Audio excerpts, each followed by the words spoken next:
On a mission to eliminate racism, empower women, and promote peace, justice, freedom, and dignity for all.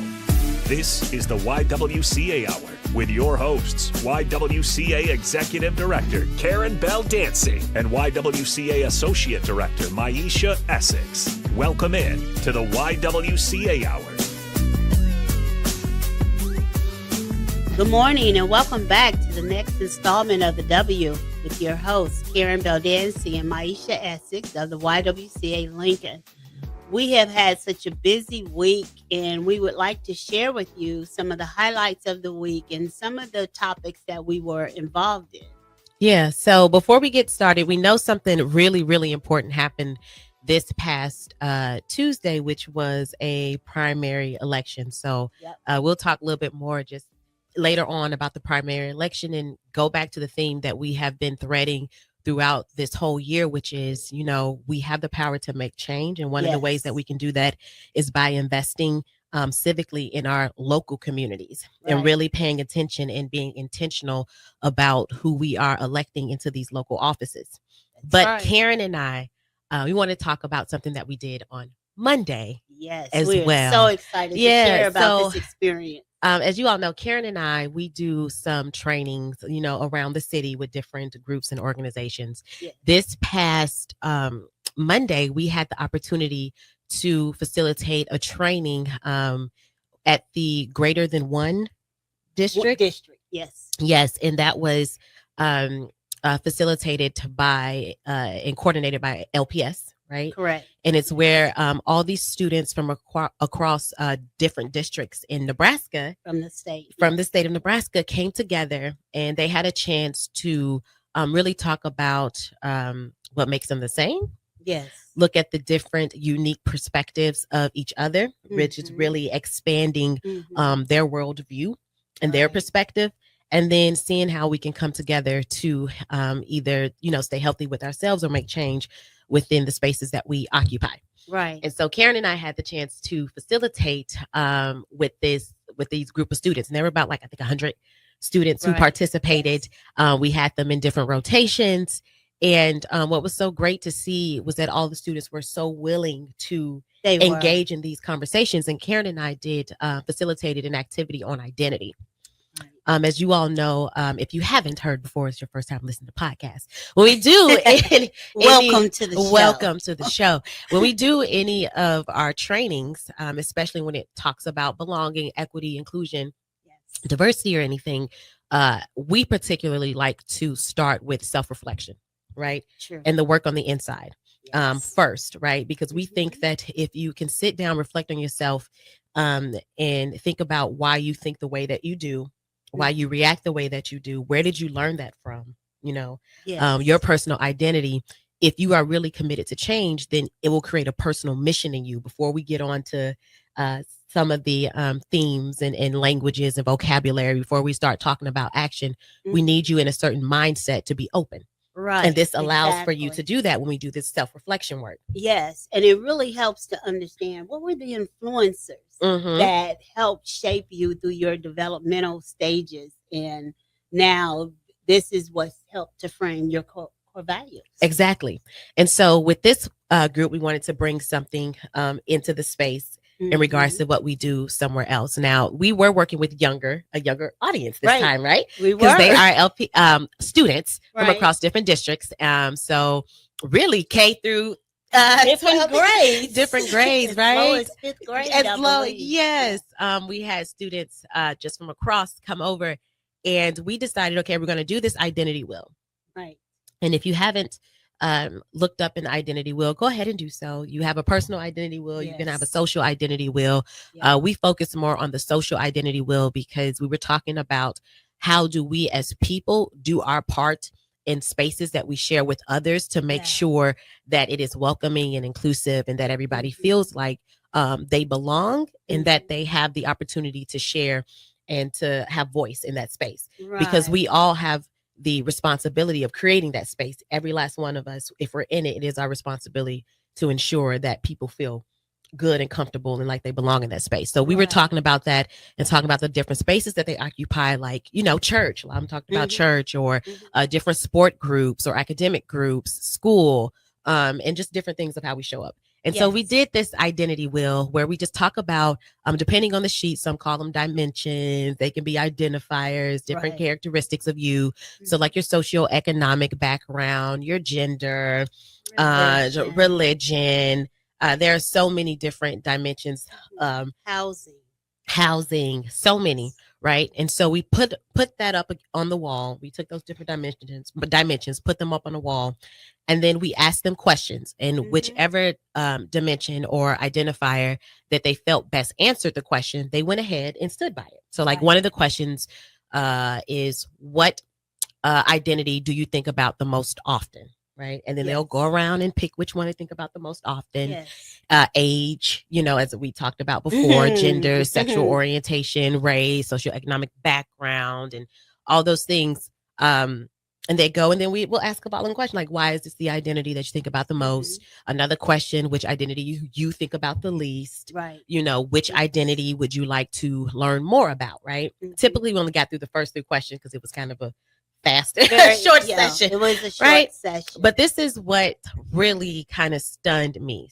We told you that we had students from elementary, middle, and high school. What really set with me and just my heart was the elementary kids. Yes. And when we asked this question, now mind you, they're all in the same group. It wasn't broken up by age. Right. Or grade.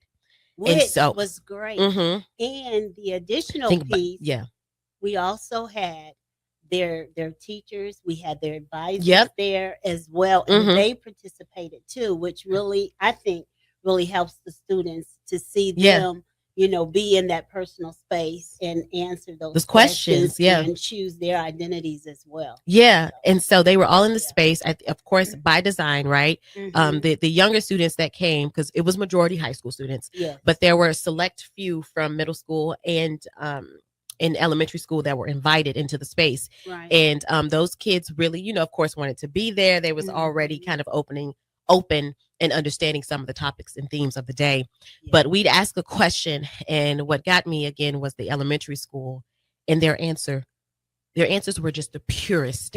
They were answers. Like, which identity you think about the most, which one you think about the least.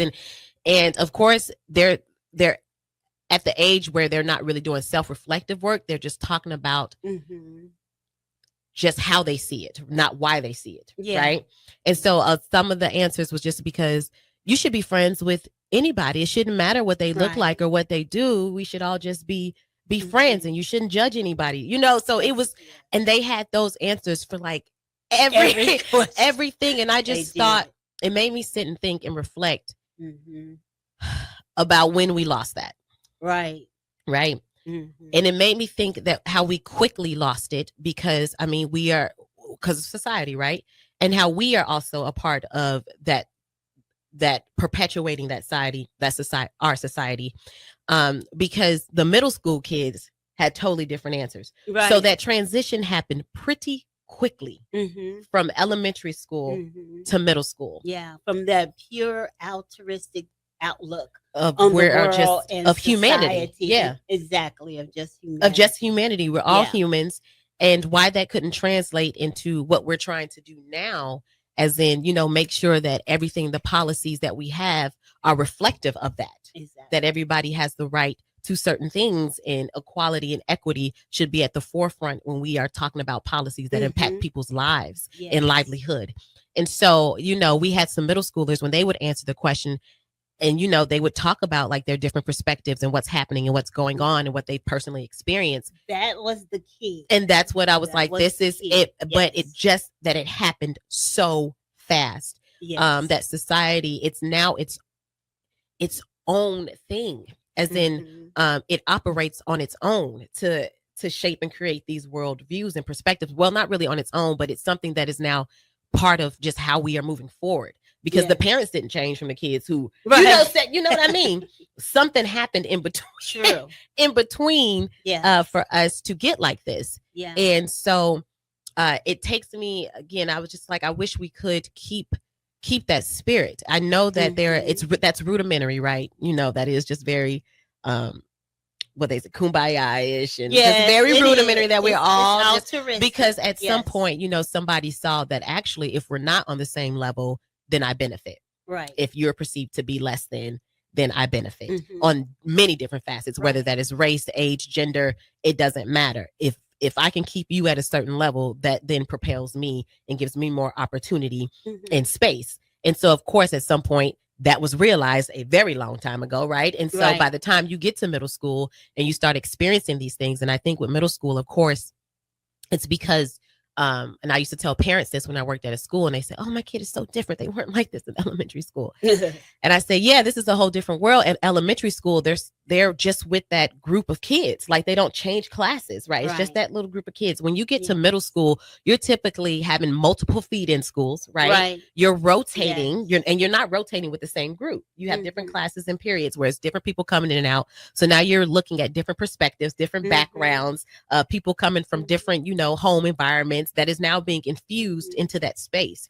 You really touching on something key, Maisha. A couple of points that you were Mhm. making me reflect on. One, in middle school, they start to form all those different groups. Mhm. In Sense of belonging. Yes. Yeah, I want to belong to this group. Yes, Yeah. exactly. Mhm. So what do I need to do and how can I fit into that Mhm. group? And the other thing with elementary, most often it's just my desire to do what's right and my desire to do good, get Follow good grades, the- have good Yeah. behavior. Yeah, follow the rules and all Yeah. those kinds of things. Mhm. And now in middle school, you become a little bit more of a free thinker.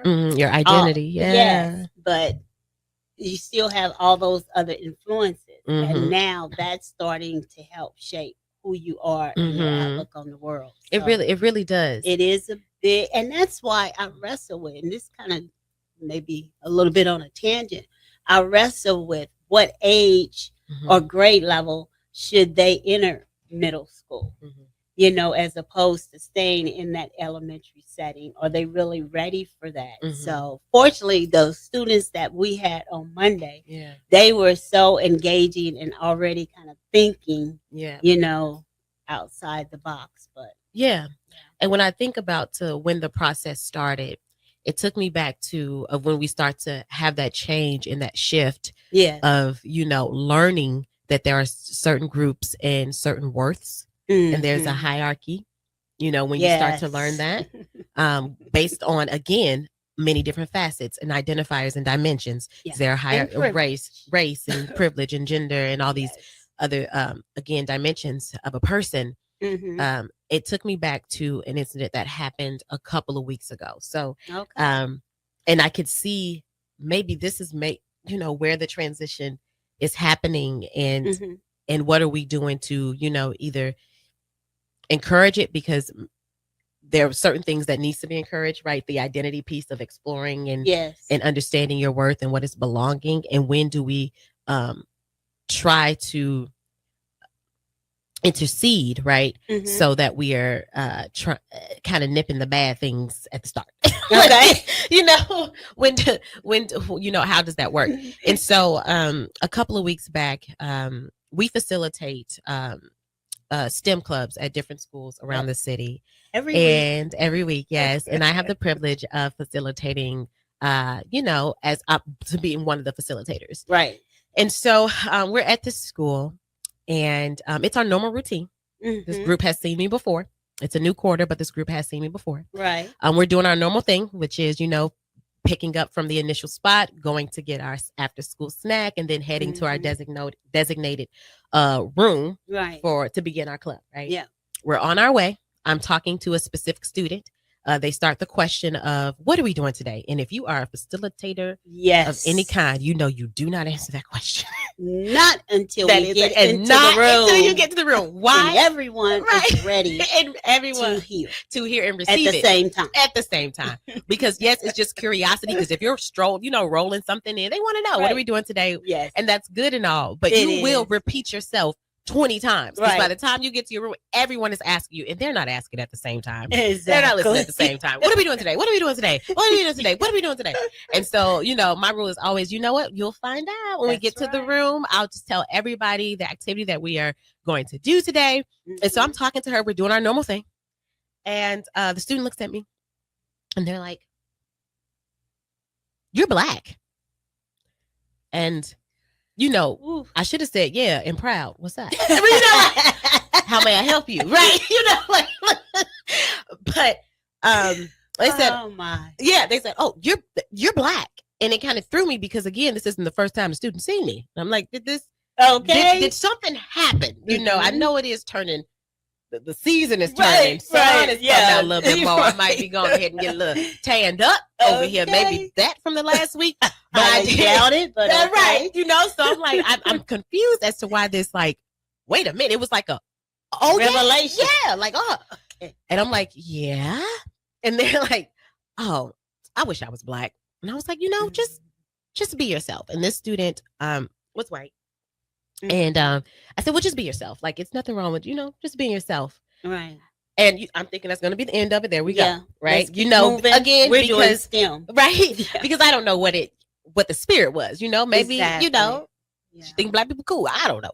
And so I was just like, it's okay. Be yourself. And then she looks at me and says, no. Because for Halloween, all I would need to do is put on, and she says something on her head, and I would be a burnt crisp. And I was like, pause. That was inappropriate and offensive. Yes. And she responded, and you can tell she was shocked that I said that. And I mean, the response was really quick. Oh, okay, and walked off.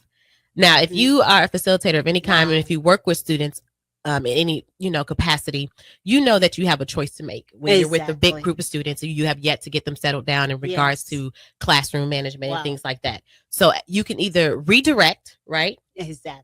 Yep. And process later on, because you have to get the other students settled. And long as they follow the redirect, right away, especially if it's like a harm or safety thing, then we can process later, right? And then sometimes you have the space and the ability to redirect and process at the same time. So at that time, because we were still amongst a larger group of students who were not in my club at the time, and we were all trying to get into this cafeteria, get our snacks, move around, go down. There was no space or time to process. I just needed to redirect, and then we can process later. Well, the student did not come to the club. You can tell they were embarrassed, right? And again, she realized that she crossed the line. She did, but it also from inquiry to insult. Yeah, right. But I can tell that she didn't know that it was something offensive or harmful. And that she probably heard that from somewhere. I mean, she's very young. We're talking about an elementary school student. Right. That she's very, very young. And that somebody has allowed for her in the spaces that she occupies. Either she heard it and repeated, but people have allowed for her to say that and repeat that. Yes. That when she came to me, she thought that was just okay. Like, I'm just repeating, I wouldn't have to dress up and things of that nature. And because, she thought that was something to be admirable about. So, And so, I didn't have the chance to process with her because she refused to then come to the club. Right. And I haven't seen her since to process and just say, hey, let's talk about, why that is offensive. First of all, people of my community, as in Black people, we're not burnt. Well, it was the crisp part that got me. The burnt. Yes. So like our skin tone, just because it's darker, that just does not mean we're burnt. Because that's burnt something that's bad, that's no longer good or acceptable. Well, and then it also, to me, it also says that there was a standard of something before it was burnt. So what's the standard skin tone? So were we white and then burnt? Right. You know what I mean? We also got to be like, I came out, this is what color. And nothing happened to change, to get me. This is me. Right. So I wanted to tell her. Stay in the oven too long. Right, exactly. And so I wanted to talk to her about that. Talk to her in regards of, costume and, being Black isn't a costume. It's not something you can put on and put off, and take off. And, exactly. And so we're just going to have these conversations just about it, because obviously people in her space have yet to have that conversation with her, because she was genuinely, and I can tell, shocked that that offended me, because we were having a good conversation before that. I mean, and so it wasn't her intention, but there was still impact. And so she had to understand what the impact was, even if it wasn't your intention. Right. But I can also tell that in regards to me saying, when did this transition happen? Well, whether it's good or bad, and seeing that there is a difference, that was me helping her transition. Yes. And to make that transition of identifiers in different perspectives. Yes. And that while we all want to be like, that's just my friend, that's just my friend, that there are certain things that you have to see in regards to people's identity. Yes. And that we can't, and I'm like, this is where that process is starting right now, because she's going to learn why that is offensive. Exactly. And that there is a difference, and that you cannot say that, to someone of color. It's starting now. I had a chance to reflect on that. And then also about the people, the adults in her world. And it makes you wonder. Yeah. And then the person I know who is, and how they're uncomfortable with that conversation, right? Mm-hmm. Because this happened at a school. And so, of course, I talked to the person in charge of the program at the time and just said, hey, because the student didn't come in, Mm-hmm. So, hey, this is probably why. Oh, okay.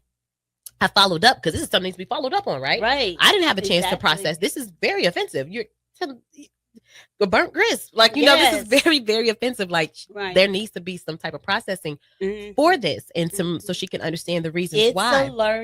It's a learning. And this is where you have them learning opportunities, right? Yep. And I asked the person in charge, and the answer that they gave let me know that they really didn't. They didn't, right? I said, well, are they back? No, they haven't come back. Did you talk? I said, so what did you say to the mom? Did you talk to the mom? Well, it was just, I just, the way, Whoa.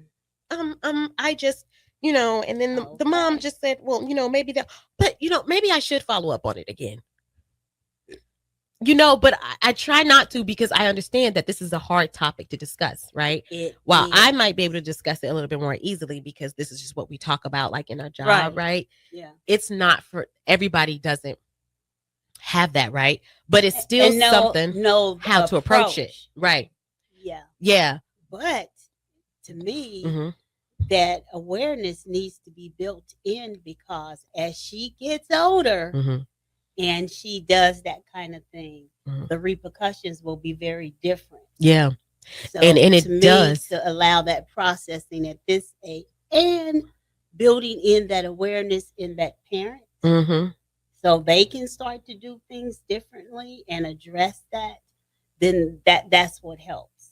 So I'm very discouraged that did not happen. Yeah, you could tell, just from the response of that they didn't know how to address it either. And then we talked about this earlier when we talked to Nicki Minaj, right? And we talked about spaces and how you can lose talent because your space isn't safe or equitable for people of different backgrounds to come in and be. Yeah. Now, again, I know I do this work. She was a child. It's not going to deter us from having programs there. However, like you said, it needs to be addressed now. And if as an entity or a program, you're not going to do that for the people who have been, consistently coming and supporting and being in your building and providing resources and knowledge and all of that. And agency that has the mission of the elimination of racism. So here's an opportunity where you can have us engage so we can help you with those conversations. Even with more than just that one. Yes. With those, and more with just that one parent. And that really goes to, as we're talking about schools and things like that, who do we put in those spaces that maybe not know to how to have those conversations, but know that those conversations are needed and know where to go. And that just brings me to what happened on Tuesday. Okay. About putting people in the spaces that we know are needed in order for us to feel like our community is reflective of what we know it should be, which might be that rudimentary value of we're all just human, right? Right. We all should just... I don't see color. Right. Which is an offensive comment in itself. So folks understand that that's not a good thing to say. Yeah. Well, not seeing color. I always say when people say that, and people of color say, well, but I want you to see it. Yes. And I love Just that don't the treat speaker, me differently because you see it.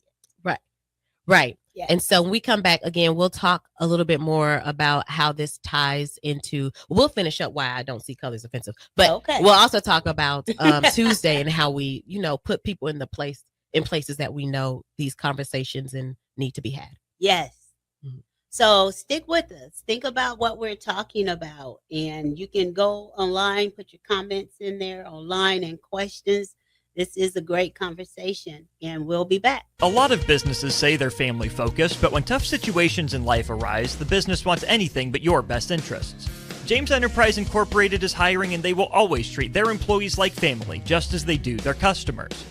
James Enterprise Incorporated is hiring Class A and B CDL drivers, a shop tech, and a diesel mechanic. If you're looking for a career with a company that goes above and beyond to value you and your family, apply today at jamesenterpriseinc.com or call 402-432-6740. When opportunity knocks, you don't want to miss the call. Hamilton Business Technologies makes communication easy and efficient using customized technology, all while putting people first. Whether you're working from the office, at home, or on the go, Hamilton Business Technologies equips your business with the right tools for smooth, professional call handling. Hamilton Business Technologies. Real people, real technology solutions. Learn more at hamiltonisbusiness.com. When you were a kid, clubs were cool. Robotics club and space club and stuff like that. But what do adults get?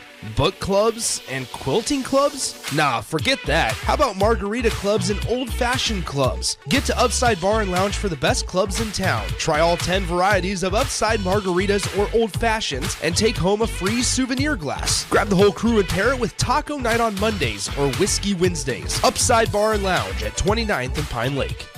LES wants your feedback. Help shape your electric utilities direction and priorities by taking an anonymous online survey. Make your voice heard before the survey closes on April 30th at les.com/survey. Your home is your empire. Protect it with Empire Fence. Get a free instant quote with the online estimating tool at empire-fence.com. See an upfront estimate with no hidden fees. An Empire Fence can provide privacy and improve the appearance of your home. Keep kids and pets in or out of your yard. Increase security and add value to your property. Visit empire-fence.com now to view the stylish and maintenance-free possibilities for your home and get a free instant online quote. Let Empire Fence protect your empire. Spring is here. It's time to get back outside and into proper shoes this year. Brown's Shoe Fit is the place to buy this spring with their sale on athletic shoes. Get $15 off any regular priced athletic shoes with respected brands like Hoka, Brooks, New Balance, and On Running. And don't forget, Brown's carries a large arrangement of sizes and widths to fit your feet properly. Start your spring off right at Brown's Shoe Fit, just south of 66th and Q in Lincoln. Spring is the time of new beginnings and trying new things. If you haven't tried Führer's cheese spread yet, the time is now. For parties for St. Patrick's Day and Easter or celebrating the NCAA tournament with friends, there's no better dip to bring everyone together and celebrate something from Nebraska. Get to your local grocery store today and load up on Führer's cheese spread. No event or party is complete without it on your table. John Henry's has a brand new membership club to protect your entire home in one program. With a VIP and a deluxe option, we will help you find the plan that best fits your needs. Receive discounts on services and equipment, priority service, complimentary inspections, and so much more. Protect your home's plumbing, heating, cooling, and electrical systems all in one membership. Call John Henry's to learn more. 435-5555. John Henry's Plumbing, Heating and Air, and Electrical. Perch Merch is your one-stop shop for all your printing and promotional needs in Lincoln, Nebraska. They specialize in screen printing, embroidery, vehicle wraps, window wraps, print collateral, promotional products, and signage. At Perch Merch, they are committed to delivering high-quality products and exceptional customer service. Their experienced team of designers and printing professionals will work with you every step of the way to ensure that your vision is realized. Call for a quote today at 402-217-5212 or go to perch-merch.com. Your new Total Wine in Lincoln has the largest selection of wines, spirits, and beers, plus totally low prices and friendly service from our helpful guides. With over 8,000 wines, 4,500 spirits, and 2,500 beers, you're sure to find your favorites and something new. You can even order delivery, in-store, or curbside pickup. Find what you love what you find, only at Total Wine and More. Now open in Lincoln next to Gateway Mall. Drink responsibly, B21. At Parkview Animal Hospital in Lincoln, it's not just their professional care that sets them apart, but their warm staff and state-of-the-art facilities. Whether it's for a routine checkup or a comprehensive medical procedure, at Parkview, your pet isn't just another number, but a valued member of their caring family. Visit them at pahlincoln.com today and in person just south of 14th and Pine Lake Road. Parkview Animal Hospital, your pet, their passion for happier, healthier, furry friends. Back to the YWCA Hour. Here are your hosts, Karen Baldancy and Maisha Essex.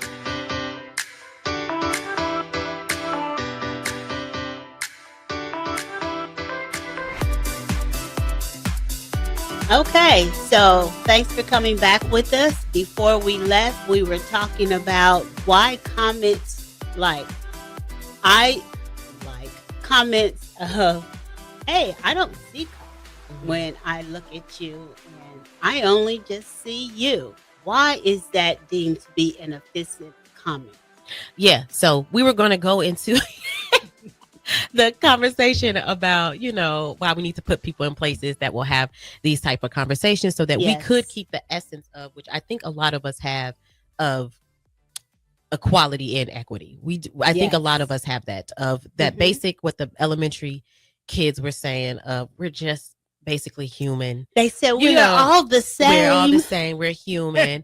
And we want to create policy around, equity, right? And seeing our humanness, right? Yes. But we also know there are different facets and layers to certain people's humanness and identity, right? True. That we have to connect with. And that's what this is all about. Yeah. It's all about us seeing actually people's unique identities. And then how do we make that a space comfortable for them to thrive?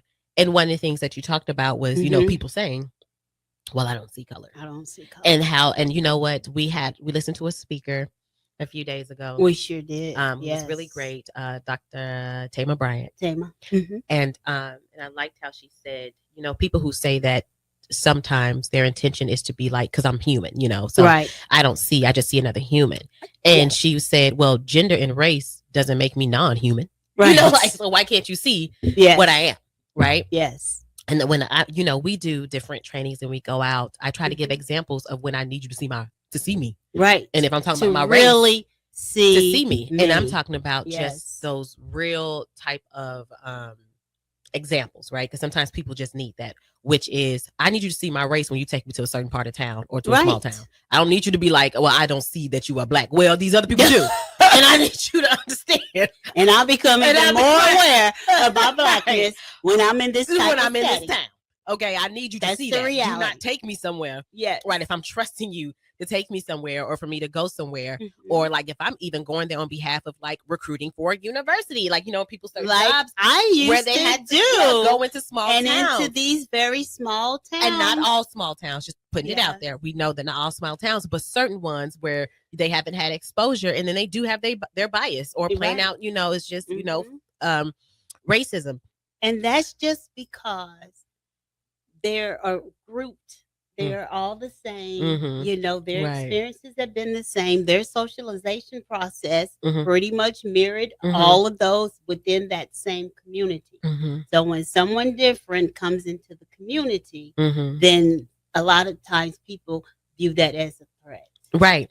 But I need you to see that. Yes. Right. As if you're my friend, you're like, hey, there's this event going on happening over here. Let's go over. I need you to see that, because if I show up in a space and understand that when I woke up this morning and I looked at myself in the mirror, I'm the same African American woman that I was yesterday. Right. And do not strip me of that. And don't strip me of that, because I don't want to be. Right. I really I am proud. I am right. I'm proud of it and my identity and what makes me and what makes me unique. I'm not asking you not to see it. Yes. That's offensive, because you're again saying that you don't see me. So when in history have you seen me? Yes. When you think about what especially our community has been through here in this country. When have you? And now you're saying you don't see me in the name of good. Yes. First, you didn't see me because I wasn't worthy of being seen and I was considered less human. Now you're saying, well, I don't see you and I don't see color in the name of good. Right. So you still don't see me. So at the end of the day, I still get ignored. Yes. Like who I am still gets Exactly. ignored and not incorporated into anything because you still don't see me.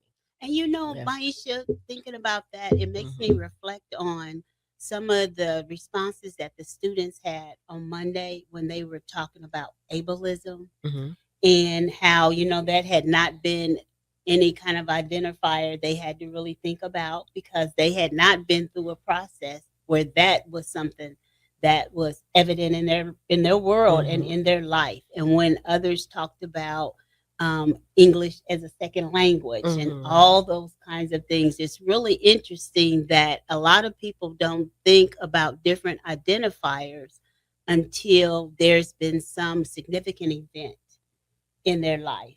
And now going back to your story with the student that you had in the STEM group, I bet she's still thinking about that. Oh, yes. And to me, the adults will do a disservice to her if they do not have the right conversation. Yes. And, you know, I would like to have that, you know, conversation with the student because, again, I don't think the student meant, again, the intention, obviously, the intention, it was not that. Right. Like, this was not my first time interacting with the student, which is why I kind of went, like, oh, you're black. Yes. Yeah, it didn't change from the last time you see me. So, in essence, she's saying, I didn't see your blackness until now. It became relevant to me, apparently, in her Halloween costume. So that's when she started. And now you became Burt Crisp. Right. But became relevant to her Halloween costume. Okay. But no, so I can see that the intention was she didn't know. She's very young. Child, she's very young. Said, but there needs to be things in place Still that to learning. help her see the difference, right? To see and to know the right and the wrong. And I am not a part of every entity or, you know, nook and cranny of her world. Right. But what we can say is in this space, which was a school at that time, this is how we create this space. And again, you're responsible for this space and the feeling of this space, just like I am. Yeah. When I come into this classroom, there are certain things that I do to make sure you feel comfortable in this space. Right. That's my job. And that goes back to our trainings when we say, when we come in here, we're all a part of a community. We're creating a community, and this community has guidelines. Yep. And we work through this. This is a part where we call our community norms. We do that with every group that we work with. And we have them to come up with the norms, such things such as the active listening, the confidentiality, respect, honesty, transparency, all of those things. Those guidelines should always occur. The other piece that I think about with your student is that not sacrificing you, Maisha, because I know you have a great understanding of these concepts. But what if she had said that to a classmate? Absolutely. Another one of her peers.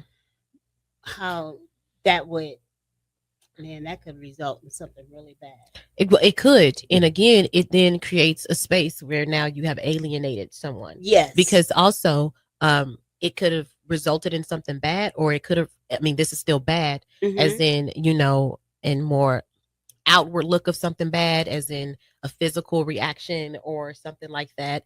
But it can also result in some internal damage. Exactly. As well, especially to a child. Yes. And another person. And it affects their whole identity. And it affects their identity, because now they feel like, again, if you told me my skin was burnt, then it means that it's not the standard, because burnt is not usually what you're aiming for, right? Right. So my skin must have been, there must be something else that I'm supposed to be. And I wind up. So now you start to internalize that and then be like, well, I want to fit in. Right. And so, I don't want to be the burnt one. You know, I don't want to be the one out, right? Yes. So now I'm going to try to fit in, and you're going to internalize that, and you're going to try to create a false identity. Yes. To fit in. Right. Yeah. Which we all know that, right? Right. And we had certain students talk about their experience being some of the only Black ones, particularly in this group, yes, where they talked about in their school.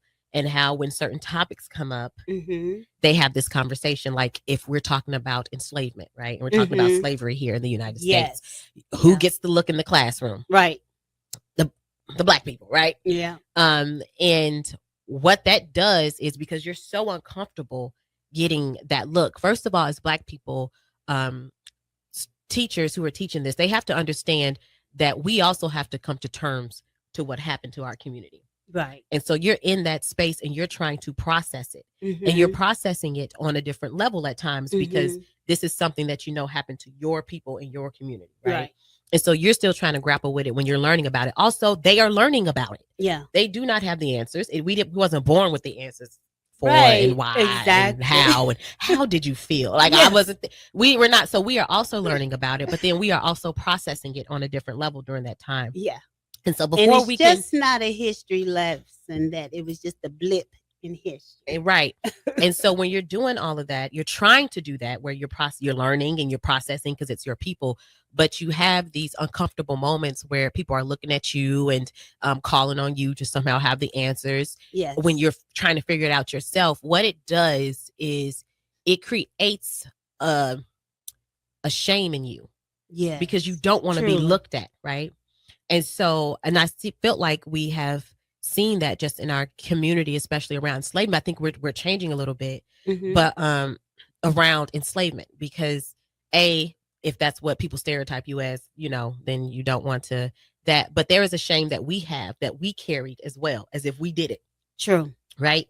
And so we Mhm. don't want to talk about those stories, and we don't want to be seen as that. Mhm. Right, that you was enslaved or beat. If you see if they play a certain video, Mhm.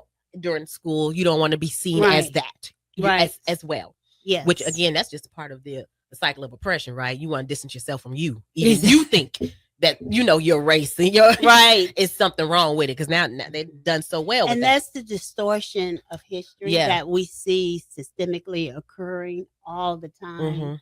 Mhm. That it's like almost kind of make it palatable, I guess. It wasn't quite as bad as what a lot of people say, but we Mhm. can't distort that. You can't, right? And you start to develop a different identity because you don't want to be seen as that. Right. So I do everything that I can to not be Yes. seen as whatever you deem as And to Black. distance myself Yeah, and to from distance that. myself from that. And so you have a lot of True. people who start to develop self-hate.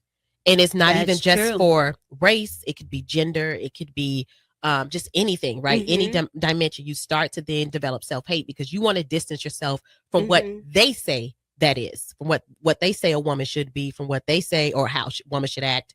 So you want to distance yourself from that because that's not, they looking down on those parts. I want to distance myself from Right. what they say Black is. And so you do that, and then you start to create all these different identities, and you wind up having either come to or Yes. later on down the road where you like, man, I can't believe, when I was younger, Right. this is what happened. But yeah, just to go back to, the experiences that are being created with other students, I know that it changes how they process on the inside. Not even just, some people will act and it, again, an emotional reaction to something Yeah. being said to them, or it literally changes them on the inside.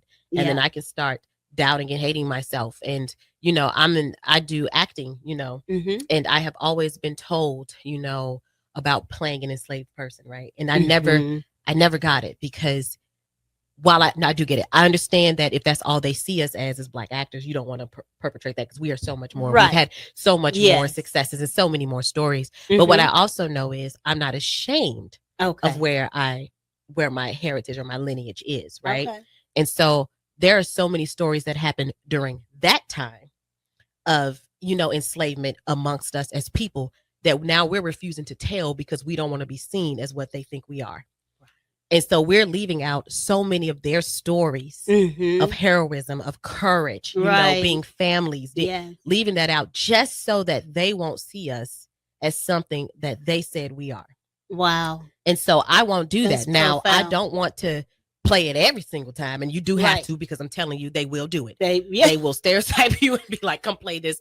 However, I do Mhm. believe that if we continue to see shame around it, we're missing some of the stories of the people who live their life and not in vain and deserve for their stories to be told. When we think about other struggles throughout history, how many movies are made on those particular, a lot. And it's pride behind them, behind those stories. Because look at my people, they came through. This is what they endured, and that we need to tell these stories so it won't happen again. But somehow we've even suppressed that in the African in this community. Don't tell those stories. We don't want to be seen. So when you think about it, bringing this full circle back to school systems and the way they approach that history, if they did it with the fullness of what you were saying, and so then there's no shame being perpetuated on any one group. It's let's be honest about the history. Let's be honest about the real stories. And I think it would just be such a positive reflection overall on the community. And for one, what we're inputting into those students, that just helps them to become more of a full thinker, and a critical thinking around, what the history is. But it goes back to, when we were talking earlier about privilege and about how in order to elevate myself, I need to make sure that I'm putting someone else down in their identities and who they believe themselves to be, and of course their heritage and their ancestors.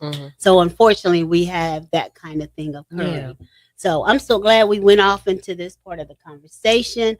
Hey, listeners, stick with us. This is really great. We'll be back. Hi, Sean Callahan here for Koppel Chevrolet GMC, and March Madness is here, and Koppel is ready to rock and roll. We just closed the books on a tremendous February, and we're locked and loaded for a big March. True 0% APR is happening right now at Koppel on select new models. Koppel also has over $10,500 off list on new select models. So please stop on by and see what confident driving and confident buying is all about. We're right down 144th Street or online at koppelcars.com. All deals with approved credit, 0% is standalone. Load up on meat and more this spring at the Mercado by Certified Piedmontese.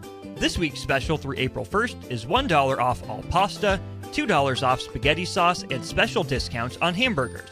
Locations at 84th and Havelock, 30th and Yankee Hill, and now 85th and Old Cheney and Lincoln, or also at 168th and Maple Streets in Omaha. Get to the Mercado today for the best meat in town. Fleet Feet Lincoln is excited for the upcoming spring season and the warmer temps, and they want you to get outside and be active. Fleet Feet's Fit ID process takes a free 3D image of your feet to help runners and walkers alike find comfortable tennis shoes and inserts that ease pain associated with plantar fasciitis, bunions, and more. Get back on your feet this spring with a trip to Fleet Feet, open 7 days a week at 77th and Pioneers. Hog Wild's giant stuffed baked potatoes are anything but basic and really hit the spot when you're craving a little comfort food. Nothing is more satisfying than a Hog Wild baked potato loaded with butter, sour cream, cheddar cheese, bacon bits, and chives. Add your choice of a Hog Wild house-smoked meat like pulled pork, chicken, or brisket for a little extra. Order online at GoHogWild.com. Hog Wild Pit Barbecue, 3210 Cornhusker Highway in Lincoln. But don't be late, we close at 8. Hi, it's Joel Norman, the voice of your Lincoln Stars hockey team. Tune in to 93.7 The Ticket to hear the latest on the Stars with myself, head coach Rocky Russo, and special player guests. Take control of your health with the DASH scan at Advanced Medical Imaging. The DASH scan is a full-body MRI designed for advanced health screening. This dynamic approach provides exceptionally sharp images across multiple organ systems, helping to detect potential concerns early. With minimal radiation and no invasive procedures, the DASH scan offers a safe, comprehensive look at your health. Plus, results are delivered faster than ever, giving both patients and physicians confidence in screening and diagnosis. Your health is too important to wait. Schedule your DASH scan today at Advanced Medical Imaging. Visit amimaging.com or call 402-484-6677 to learn more. When opportunity knocks, you don't want to miss the call. Hamilton Business Technologies makes communication easy and efficient using customized technology, all while putting people first. Whether you're working from the office, at home, or on the go, Hamilton Business Technologies equips your business with the right tools for smooth, professional call handling. Hamilton Business Technologies. Real people, real technology solutions. Learn more at hamiltonisbusiness.com. Are you ready for a new opportunity? Check out Sandhills Global. Join a dynamic team where your skills are valued and your career can soar. We offer full-time positions with a 4.5-day work week, competitive pay, excellent benefits, and a positive work environment. From IT and marketing to sales and finance, we're looking for talented individuals like you. Apply today at sandhills.jobs and take the first step towards an exciting future. That's sandhills.jobs. Don't wait, apply now. Big box stores are tempting for buying equipment for your high schooler in sports or for yourself in your sports leisures. But buying new is awfully expensive. Why not go somewhere with new and used options? Play It Again Sports has quality, slightly to gently used equipment, and 50% of their inventory is actually new equipment. And it's more than baseball, softball, and golf. They also have equipment for disc golf, fitness, hockey, and more. Plus, they're always buying products. Bring your gear you're done with and get trade money on the spot. Play It Again Sports at 48th and Vine. Unearth the secret to long-lasting tires at Tread's Central Tire Pros, a league apart in commitment, service, and expertise. This isn't just about rubber meeting the road, but trust, safety, and surety converging in perfect harmony. This is where expectations are exceeded every time. Make your appointment today at Tread Central Tire Pros just south of Cortland on Highway 77, or visit our website to explore our services. Remember, when it comes to tires, choose Tread Central Tire Pros because we tread differently. At Valentino's, we're on a mission for tradition. On every slice, for every bite. Golden baked crust, cooked to perfection every time. Savory sweet sauce that's made from our own secret recipe. Loaded with the perfect amount of fresh toppings and melty mozzarella cheese. It's the tradition that Nebraskans have come to love. From game day to every day. Valentino's. Taste the tradition. Get rid of pesky critters once and for all with Bats to Rats. Their expert team is here to help you reclaim your home. No more sleepless nights caused by crawling critters or flapping wings. Bats to Rats ensures a safe environment for every family member. Check the website at batstoRats.com for amazing offers, and if you mention this ad, you'll receive $10 off your initial inspection cost. Call Bats to Rats today at 402-781-8691. That's 402-781-8691. Bats to Rats. Back to the YWCA Hour. Here are your hosts, Karen Baldancy and Maisha Essex.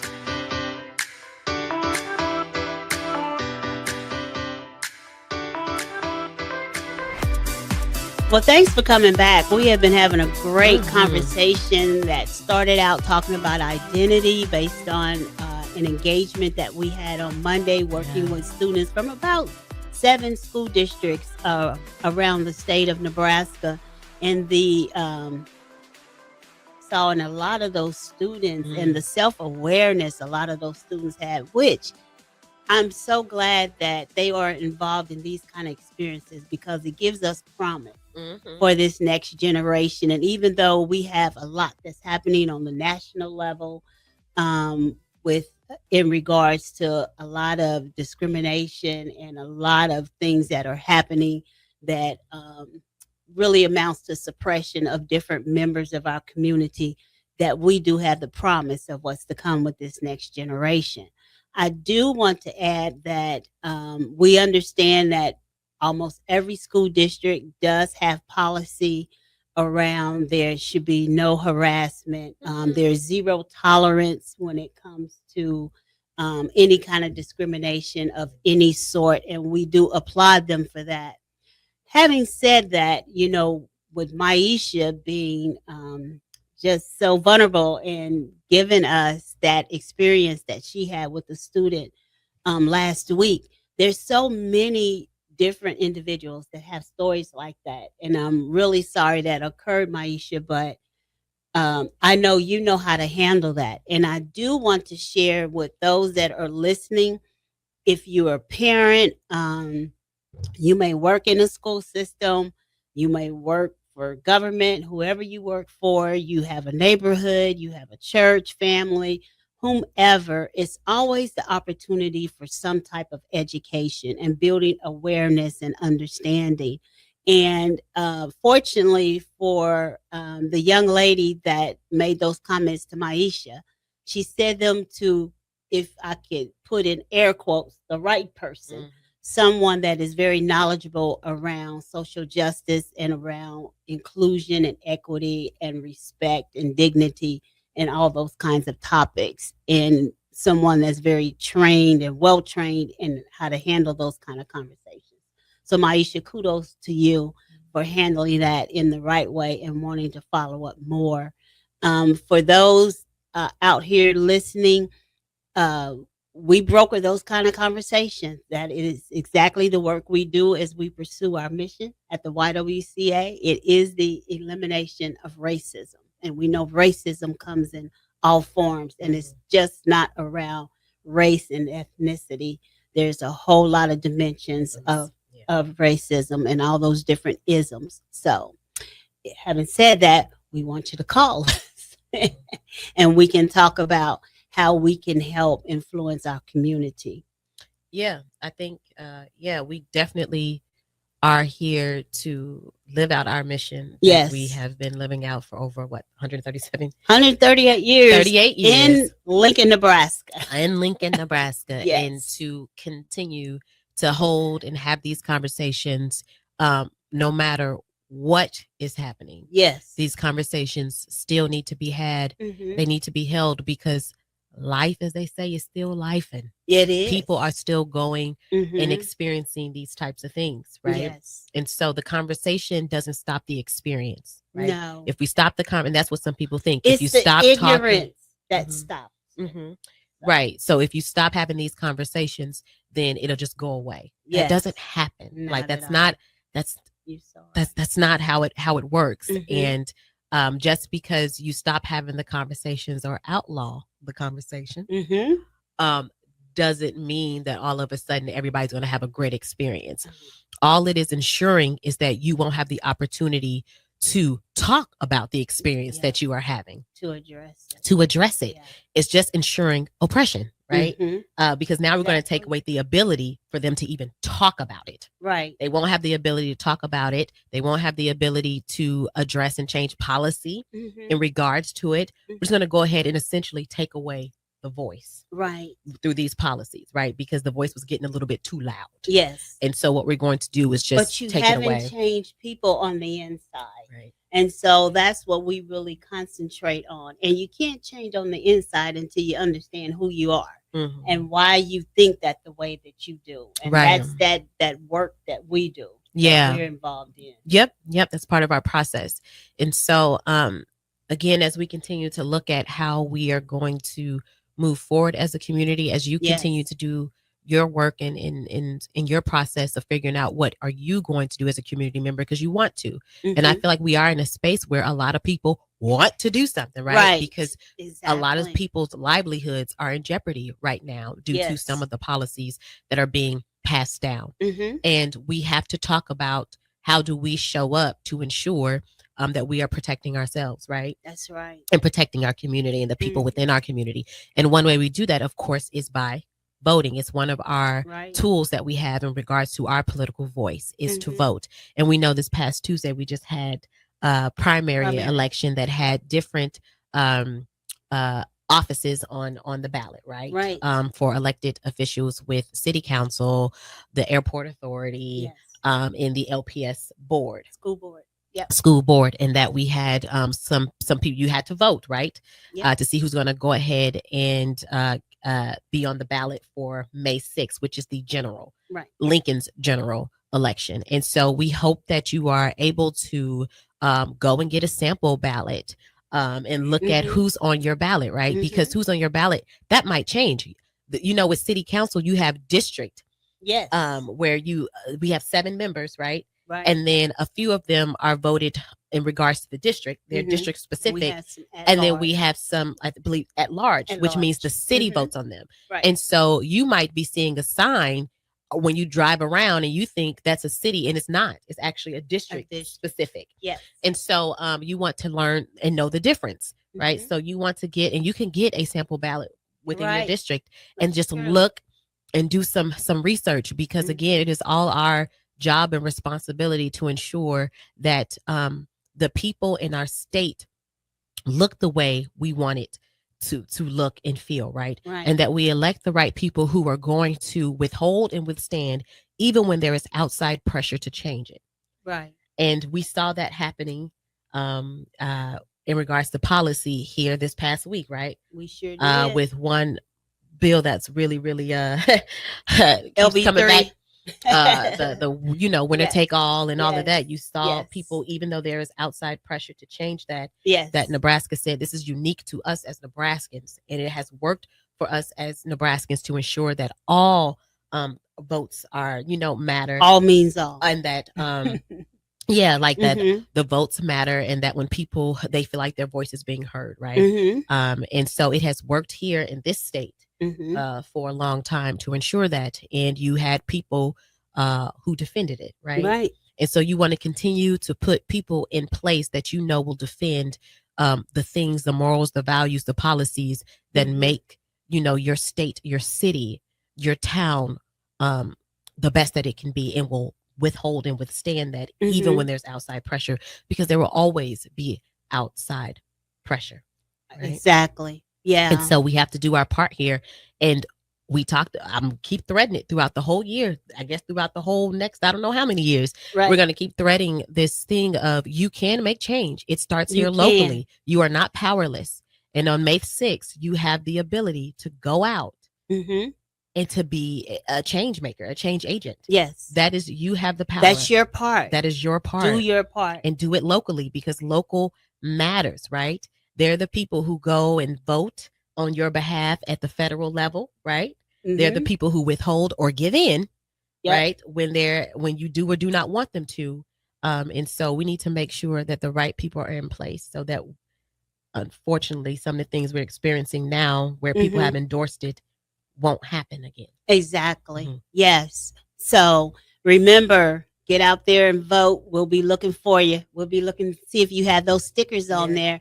But hey, thanks for a great conversation again. This is Karen Beldancy and Maisha Essex with the W. See you next time. Bye.